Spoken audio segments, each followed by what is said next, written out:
Hey there, and welcome back. In this lesson, we're going to learn all about simple, compound, and complex sentences. Many of you have asked me to do a lesson on this topic, so here we are. Now in this video, I'll show you the differences between these three types of sentences, and there are exercises within the lesson for you to practice what you learn. So let's begin.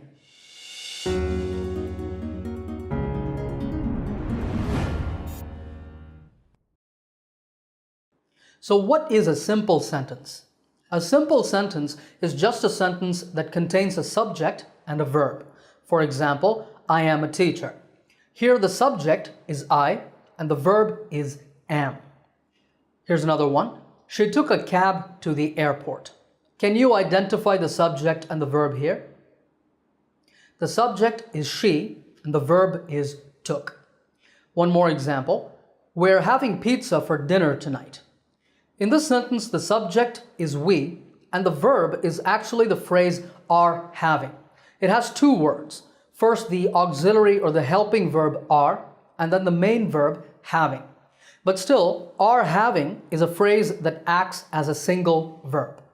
So in all of these sentences, you see that they have a subject and a verb, so these are simple sentences. Now there's another name for a simple sentence, and that is an independent clause.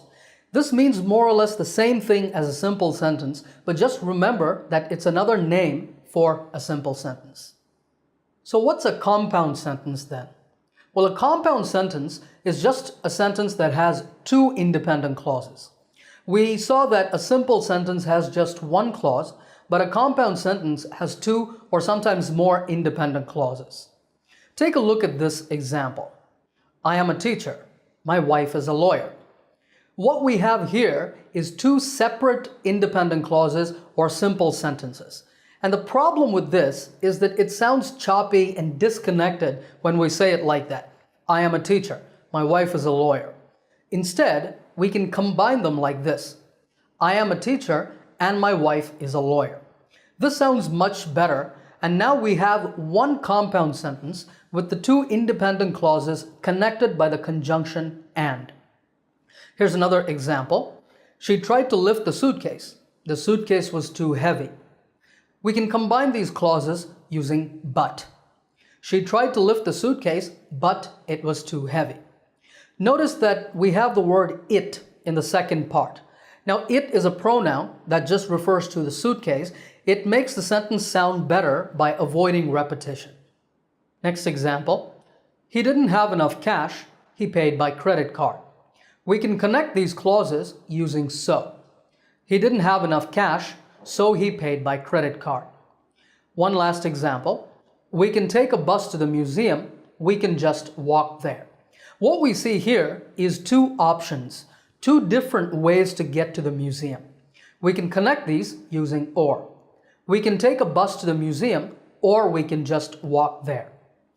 Now, the connecting words that you see in these examples, and, but, so, or, etc., these words are called coordinating conjunctions. That's a fancy word, but it just means that these are connecting words that connect two independent clauses. And there's another important point here.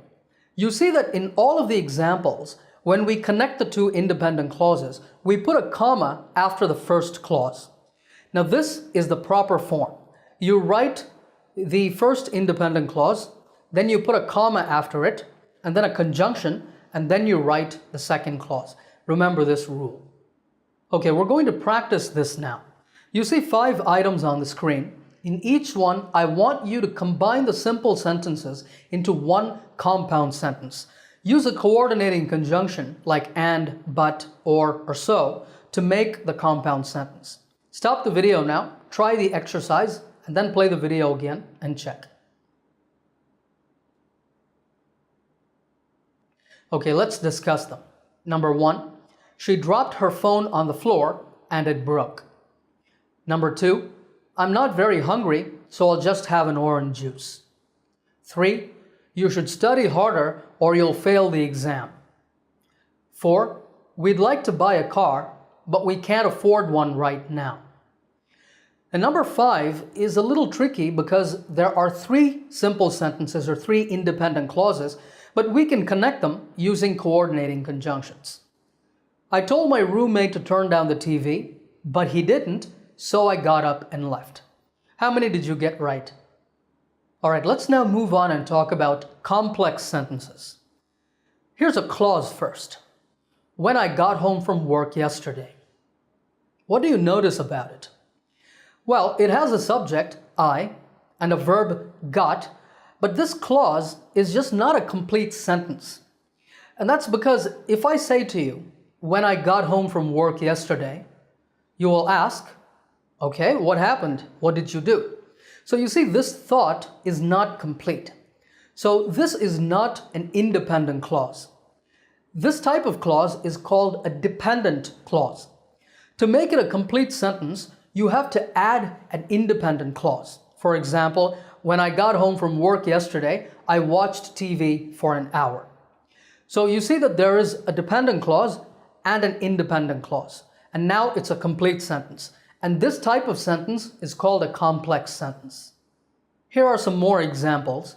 But before I talk about them, in each one, I want you to identify the dependent clause and the independent clause. Stop the video and try the exercise, then play the video again and continue. Alright, in number 2, I love to travel is the independent clause, and because I get to meet a lot of interesting people is the dependent clause. Now in sentence number 1, we saw that the dependent clause came first, and here in number 2, the dependent clause comes second. That's okay. In complex sentences, you can put the clauses in any order. That's no problem. Alright, number 3, even though the exam was quite difficult is the dependent clause, and all the students passed is the independent clause. In number 4, let me know is independent, and if you need any help is dependent. And finally, in number 5, you can't go out and play is the independent clause, and until you finish your homework is the dependent clause. Just remember that to decide whether a clause is dependent or independent, you ask the question, can this clause be a complete sentence on its own? If it can be a complete sentence, then it's an independent clause, and if it cannot be a complete sentence, then it's a dependent clause. Now in all of these examples, you see that the dependent clauses start with a linking word like when, because, even though, if, and until. These words are conjunctions, but they're called subordinating conjunctions. The dependent clauses are also called subordinate clauses. It means the same thing. So the conjunctions are subordinating conjunctions. If you remember from the previous section, we connected the independent clauses using coordinating conjunctions. And here we're using subordinating conjunctions. Now there's one more thing I want you to notice here, and that is the use of commas. In sentences 1 and 3, you see that there is a comma, but in sentences 2, 4, and 5, there's no comma. And this is because in 1 and 3, the dependent clause comes first. If the dependent clause comes first, we put a comma after it, and then we write the independent clause. But in 2, 4, and 5, an independent clause comes first. If that's the case, we don't put a comma after it.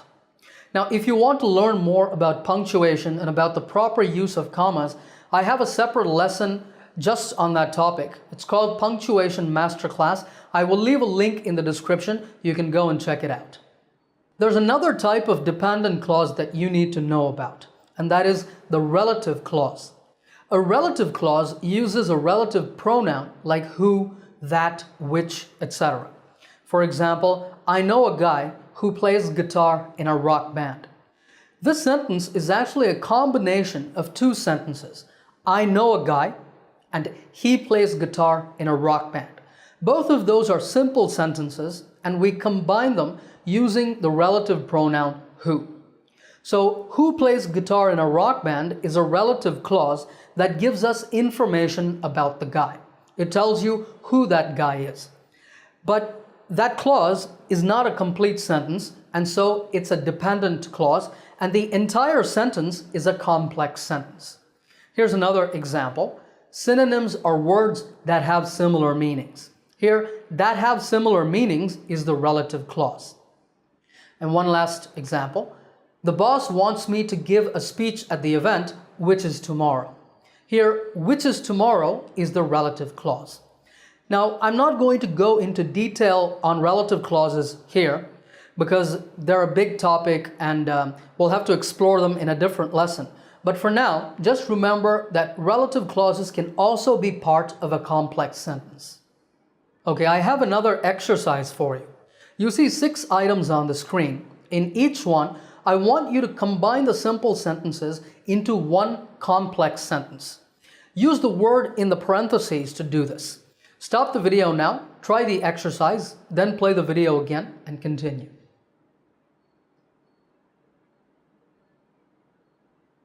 Now there are different ways to rewrite each sentence. I'll give you my answers. Here's how I wrote the first one. People eat a lot of fast food nowadays, even though they know it's bad for their health. Number 2, you can't borrow any books from the library unless you have a membership. Number 3, she couldn't log into her Gmail account because she had forgotten her password. 4, Harvey was a vegetarian until he married Susie. Now, this sentence is much shorter than the original 2 sentences, but it has the same meaning. Number 5, the man who lives in that house is a millionaire. And finally, number 6, children shouldn't be allowed to play video games that contain violence.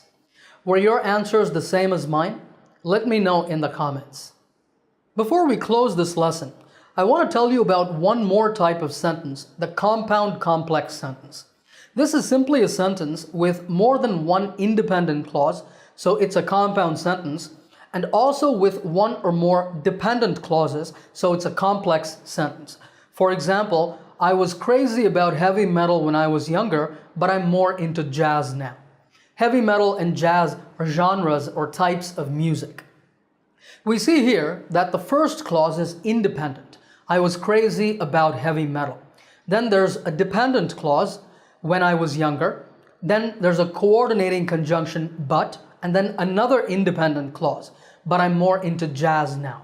So this is a compound complex sentence. Here's another example. If it rains tomorrow, bring your umbrella or you might catch a cold. Can you identify the different clauses here? Well, the first clause is dependent.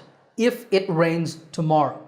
Then there's an independent clause, bring your umbrella. Now you might be asking, how is this an independent clause? I don't see a subject here. Well, this type of clause is actually called an imperative. That is a request or a command, and the subject is understood. It's basically you. So it's like saying, you bring your umbrella. But in imperatives, we usually leave out that you. All right, then we have a coordinating conjunction or, and then another independent clause, you might catch a cold. So you see that compound complex sentences are nothing special. They're just a combination of a compound sentence and a complex sentence. Okay, remember that the whole purpose of learning about the different sentence types is to add variety to your own speech and writing. Whenever you speak, and especially whenever you write, whether it's emails, essays, reports, stories, whatever it is, pay attention to the sentence types that you use. Make sure to choose the best kind of sentence that expresses your message and helps your writing to flow smoothly. All right, if you like this lesson, give it a thumbs up by hitting the like button. Also, remember to subscribe by clicking the subscribe button to get my latest lessons right here on YouTube. Happy learning, and I will see you in another lesson soon.